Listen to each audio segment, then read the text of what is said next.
We've already seen how the display in your kit can be used in different circuits. Now let's see how it works. The LED digital display is actually 7 small LEDs in the same package.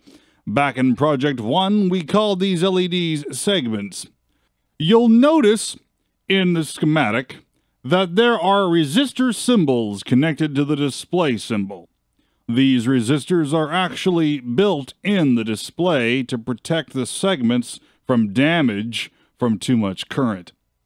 You can form different letters on the LED digital display by wiring the segments together in various ways.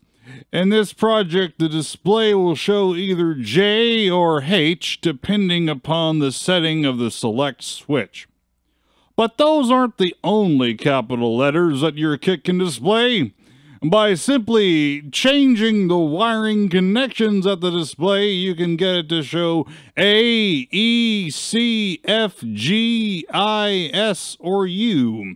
But we're not going to tell you how to display these letters. Just play around with the project a while and you'll soon find out how for yourself. Once you do discover how to make these letters, be sure to make notes about how you did it. Include a wiring sequences too. You'll find this information handy when you start cooking up your own circuits. The digital display in your kit can also be used to show small letters, as this project demonstrates.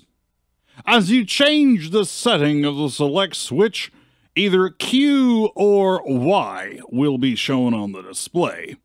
By changing the wiring connections to the display, you can display A, C, B, D, E, G, H, or O.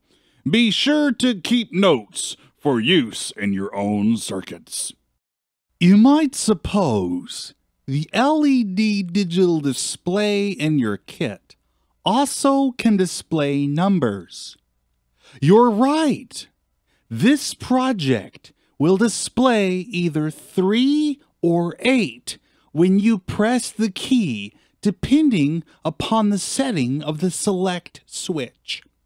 By changing the wiring connections on the display, you can also make the numbers 1, 6, 2, 7, 4, 9, 5, and 0 appear. Be sure to keep notes on what you discover. This has been a